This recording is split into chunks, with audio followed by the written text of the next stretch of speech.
안녕하십니까, 김준석 해설위원입니다. 여러분, 우리가 마침내 해냈습니다. 무려 11회 연속 월드컵 본선 진출이라는 대기록을 달성했습니다.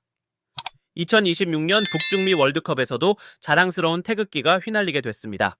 잔니 인판티노 FIFA 회장도 직접 축하 메시지를 보내왔습니다. 그는 이것이 실로 엄청난 업적이며 유럽과 남미 대륙을 제외하고는 그 어떤 나라도 이루지 못한 전 세계 단 6개국만이 가진 위대한 기록이라고 극찬했습니다. 아시아 전체가 지금 우리 대한민국을 우러러보고 있습니다. 그런데, 그런데 왜일까요? 왜 우리 수백만 축구 팬들의 가슴 속에는 우승이라도 한 듯한 환호성 대신 이토록 무거운 한숨이 가득한 것일까요? 왜 이 북중미행 티켓에서 달콤함이 아닌 씁쓸한 뒷맛이 느껴지는 걸까요? 일본과 이란이 벌써 3개월 전에 가뿐하게 본선행을 확정지은 것과 달리 우리는 왜 이제서야 간신히 임무를 완수했다는 안도감만 느끼고 있는 것입니까? 우리는 분명 월드컵 티켓을 손에 넣었지만 어쩌면 그보다 더 중요한 무언가를 잃어버린 것만 같습니다. 오늘 이 폭풍 우 같았던 여정을 여러분과 함께 낱낱이 해부해 보겠습니다. 이것은 단순한 경기 분석이 아닙니다. 바로 우리 모두의 마음의 소리입니다. 사건의 발단은 바로 이것입니다. 6월 6일 우리 태극전사들이 이라크 바스라 원정 경기에서 이라크를 2-0으로 꺾고 본선행을 확정지었습니다. 이제 마지막 쿠웨이트전 결과에 상관없이 우리는 최소 조 2위를 확보하며 북중미로 향하게 된 것입니다. 11번. 그렇습니다. 11회 연속입니다. 여러분, 이 숫자는 결코 가벼운 것이 아닙니다. 전 세계를 통틀어 이 기록을 가진 나라는 축구의 신이라 불리는 브라질, 독일, 이탈리아, 아르헨티나, 스페인, 그리고 바로 우리, 대한민국뿐입니다. 우리는 지금 축구 강대국들과 당당히 어깨를 나란히 하고 있는 것입니다. 이것은 그 누구도 부정할 수 없는 명백한 사실이며 우리 선배 세대들이 피와 땀으로 쌓아 올린 자랑스러운 유산입니다. 하지만 바로 그 지점에서 가장 고통스러운 질문이 시작됩니다. 과연 이 위대한 유산은 지금 어떤 방식으로 계승되고 있는가? 이것이 바로 오늘 우리가 반드시 짚고 넘어가야 할 이야기의 핵심입니다. 팬들의 이 싸늘한 반응, 이 환호 없는 진출의 근원을 제대로 이해하려면 우리는 시간을 1년 전으로 바로 홍명보 감독이 대표팀의 지휘봉을 잡았던 그 운명의 순간으로 거슬러 올라가야만 합니다. 기억하십니까? 반년입니다. 무려 반년이라는 시간 동안 우리 대표팀의 감독 자리는 공석이었습니다. 팬들은 매일같이 새로운 감독 후보들의 이름을 검색하며 한국 축구의 새로운 시대가 열리기를 간절히 염원했습니다. 클린스만 감독 경질 이후 체계적인 시스템과 현대적인 전술을 이식해줄 유능한 해외 명장이 오리라는 기대감, 그것은 우리 모두의 바람이었습니다. 그런데 기나긴 기다림 끝에 대한축구협회가 내놓은 결론은 무엇이었습니까? 바로 홍명보였습니다. 2014년 브라질 월드컵, 의리 축구라는 비판 속에서 1무 2패라는 처참한 성적으로 조별리그 탈락의 쓴맛을 보았던 바로 그 감독. 팬들의 기대와는 정반대의 이름이었습니다. 이것은 단순한 실망감을 넘어 배신감에 가까웠고 여기에 불투명한 선임 과정에 대한 의혹까지 제기되면서 여론은 그야말로 들끓었습니다. 축구 팬들은 이것을 첫 단추부터 잘못 끼워진 재앙이라고 불렀습니다. 그리고 그 차가운 여론은 홍명보호의 첫 출항부터 거대한 암초가 되었습니다. 9월 팔레스타인과의 첫 경기. 상암 월드컵 경기장 전광판에 홍명보 감독의 얼굴이 비칠 때마다 격려의 박수 대신 매서운 야유가 경기장을 뒤덮었습니다. 이것은 한국 축구 역사상 전례를 찾기 힘든 참담한 장면이었습니다. 선수들은 그라운드 위에서 뛰고 있었지만 사실상 감독은 팬들의 마음 밖으로 밀려나 있었던 겁니다. 결과는 더욱 끔찍했습니다. 영정. 우리가 한 수 아래라고 여겼던 팀을 상대로 홈에서 단 한 골도 넣지 못하는 무기력한 경기를 펼친 것입니다. 홍명보호는 그렇게 환영받지 못한 채 우리 모두의 자존심에 깊은 상처를 입으며 폭풍우 속으로의 항해를 시작했습니다. 물론 이대로 주저앉지는 않았습니다.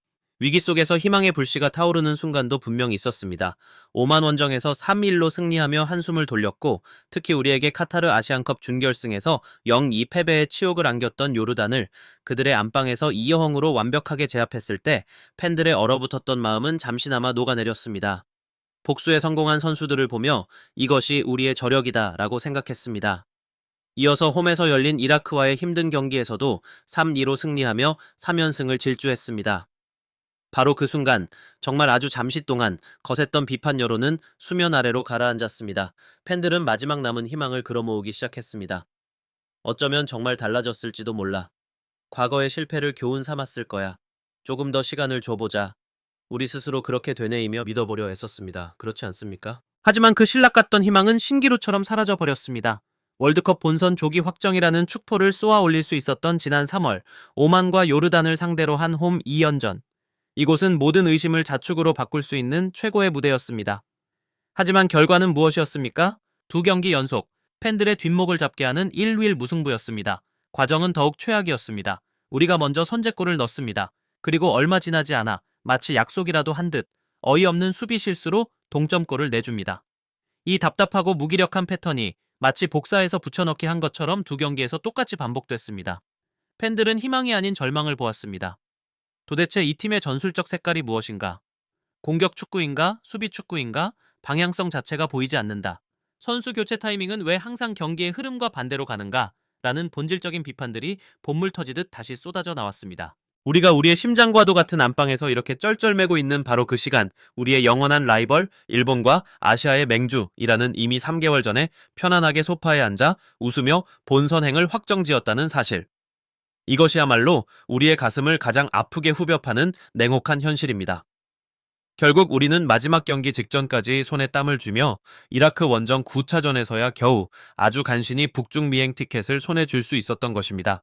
이것이 바로 환호 없는 진출의 길고 긴 그리고 고통스러웠던 여정의 전말입니다. 이렇게 안에서는 비판과 실망의 목소리가 폭풍처럼 몰아치고 있을 때 아주 흥미로운 메시지 하나가 도착합니다.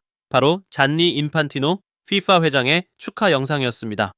그는 우리 대표팀을 향해 진심으로 축하한다며 2002년 한일 월드컵 4강 신화의 기억이 여전히 생생하다고 말했습니다. 그러면서 우리의 11회 연속 본선 진출이 유럽과 남미를 제외하면 그 누구도 이루지 못한 정말 대단한 업적이라며 우리를 하나의 모범이자 아시아 축구의 강력한 세력으로 칭했습니다. 전 세계가 숫자 12를 보며 우리에게 경의를 표하고 있는 것입니다. 바로 이 지점입니다, 여러분. 이것이야말로 오늘 우리가 이야기하는 가장 핵심적인 부분이자 가슴이 찢어지는 듯한 모순입니다. 우리 안에서는 경기력이 퇴보했다, 내용이 없다, 방향성을 잃었다며 자책과 실망을 거듭하고 있는데 바깥에서 볼 때 우리는 17번 연속 월드컵에 나가는 끈질긴 강팀이자 아시아의 자존심으로 비춰지고 있는 이 아이러니한 현실 말입니다. 과연 누구의 시선이 맞는 것일까요? 우리가 우리 자신에게 지나치게 엄격하고 가혹한 잣대를 들이대고 있는 것일까요? 아니면 정말 세계는 우리의 골마 터지기 직전인 속사정은 전혀 모른 채 그저 결과라는 화려한 껍데기만 보고 있는 것일까요?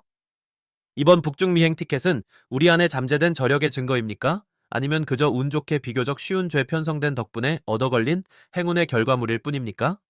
이제는 고통스럽더라도 이 질문에 대한 답을 우리가 스스로 정면으로 마주해야 할 시간입니다. 그렇습니다. 본선 진출은 결승선이 아니라 이제 막 출발선에 다시 선 것에 불과합니다. 앞으로 남은 1년이라는 시간이 우리가 월드컵에 그저 참가하는 관광객으로 갈 것인지 아니면 세계를 놀라게 할 준비가 된 전사로 갈 것인지를 결정할 겁니다.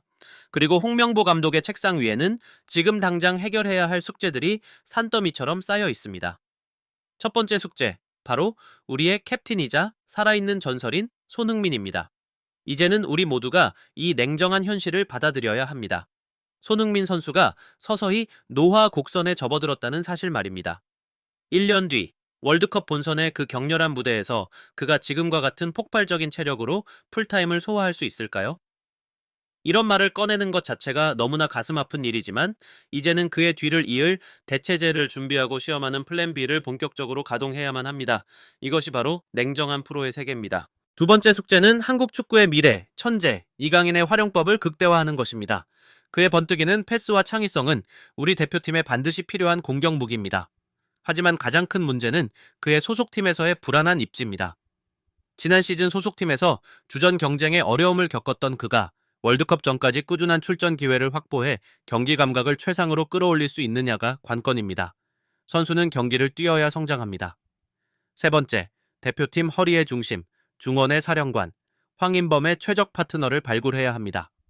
황인범의 공격적인 재능과 패스 능력을 100% 활용하기 위해서는 그의 뒤를 든든하게 받쳐주며 수비 부담을 덜어줄 수 있는 강력한 엔진 혹은 청소부 역할의 파트너가 절실합니다.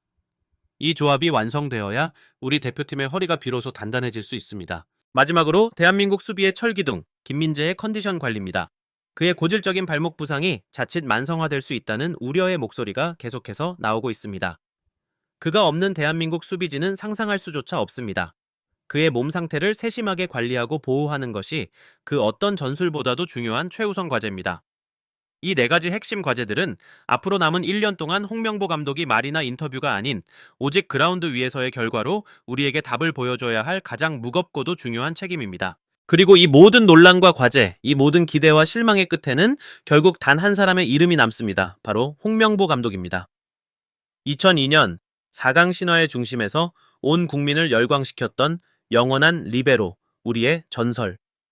그리고 2014년 브라질에서 의리 축구라는 비판 속에 쓰라린 실패를 경험하며 우리 모두에게 아직도 아물지 않은 깊은 상처를 남긴 실패한 감독. 한 사람의 몸에 이토록 극과 극의 두 가지 모습이 공존하고 있습니다. 여러분, 이것은 우리가 반드시 기억해야 할 역사적 사실입니다. 홍명보 감독은 대한민국 축구 역사상 월드컵 무대에 두 번이나 감독으로 서게 되는 유일무이한 국내 지도자입니다. 이전에도 없었고 앞으로도 쉽게 나오기 힘든 단 한 명뿐인 기록입니다. 그렇기에 2026년 북중미 월드컵은 그에게 단순한 대회가 아닙니다. 이것은 12년 전 브라질에서 구겨졌던 자신의 모든 명예를 회복할 수 있는, 어쩌면 그의 축구 인생에서 마지막이 될지도 모르는 절호의 기회입니다. 과거의 아픔을 치유하고 자신의 축구 철학 전체를 증명해야 하는 마지막 승부수, 마지막 도박인 것입니다. 과연 그는 2026년 어떤 모습의 홍명보로 우리 앞에 다시 서게 될까요? 불굴의 투지와 뜨거운 열정으로 모두를 감동시켰던 2002년의 영웅 홍명보일 것인가? 아니면 전술적 경직성과 보수적인 운영으로 비판받으며 기성세대의 상징으로 남았던 2014년의 홍명보일 것인가? 2026년 월드컵은 그의 손에 대한민국 축구의 미래와 한 시대의 전설이었던 자신의 모든 명예가 걸려있는 운명의 무대입니다. 지금 이 순간 그가 홀로 짊어지고 있을 그 압박감의 무게를 생각하면 해설을 하는 제 가슴마저 답답하게 조여오는 것 같습니다. 사랑하는 축구팬 여러분, 물론 비판은 필요합니다. 뼈아픈 지적은 우리를 더 발전하게 만드는 원동력이 됩니다. 하지만 분열은 우리 스스로를 무너뜨릴 뿐입니다. 지난 여정이 실망스러웠다는 사실, 그 누구도 부정할 수 없습니다.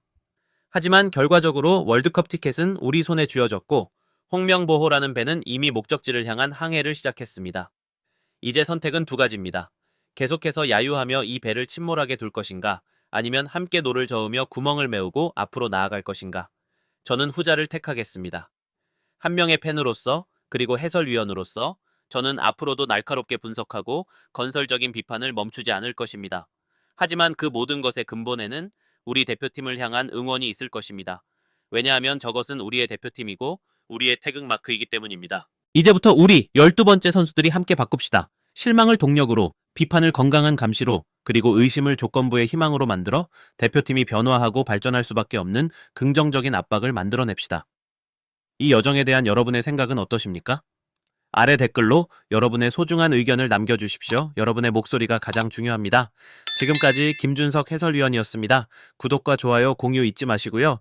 다음 분석으로 다시 찾아뵙겠습니다. 감사합니다.